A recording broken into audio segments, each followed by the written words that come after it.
রাষ্ট্র মেরামত।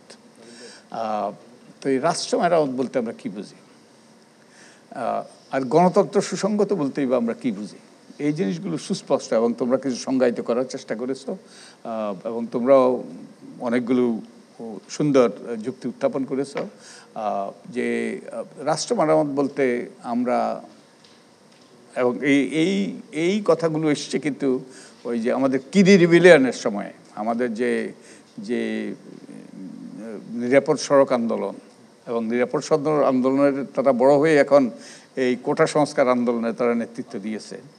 আমরা এটা ভুলে গিয়েছি, যারা প্রতিপক্ষ ছিল তারা ভুলে গিয়েছে যে সেই ব্যক্তিরাই যারা তরুণ অবস্থায় স্কুলে পড়াকালীন তারা আন্দোলন করেছে রাষ্ট্র মেরামতের, নিরাপদ সড়কে, তারাই কিন্তু বড় হয়ে তারা এই কোটা সংস্কার এবং শেষ পর্যন্ত সেই রাষ্ট্র সংস্কারের, রাষ্ট্র মেরামতের আন্দোলন এবং এই স্লোগানগুলো উঠছেগুলো এই তরুণদের কাছ থেকে, এবং সেটাই কিন্তু শেষ পর্যন্ত ঘটেছে।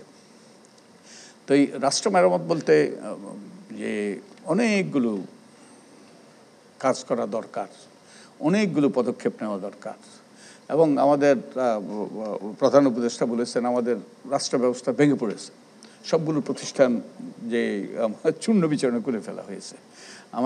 আমাদের ওই যে দুর্নীতিগ্রস্ত, তারপরে দলবাজ এবং বিভিন্নভাবে এই যে অযোগ্য ব্যক্তিদেরকে নিয়ে এইসব প্রতিষ্ঠান গড়ে তোলা হয়েছে। এবং আমরা জানি যে এই যে আমাদের প্রধানমন্ত্রী পালিয়ে যাওয়ার পর তাদের অনেকেই পালিয়ে গিয়েছে এবং আমাদের কিছু কিছু প্রতিষ্ঠান তো একবারে ধসে পড়েছে। তো এখন এইগুলো পুনর্গঠন করা, এগুলোকে জোড়াতালি লাগানো, এগুলোকে আবার কার্যকর করা চারটিখানি কথা নয়, এটা সময় সাপেক্ষ। এখন আমরা দুইভাবে করতে পারি, এবং এই জন্য কী কী দরকার? এই জন্য দরকার যে আমাদের আইনি কাঠামোর সংস্কার করতে হবে, আইন বিধিবিধানের পরিবর্তন করতে হবে, একই সাথে সাংবিধানিক সংস্কার করতে হবে।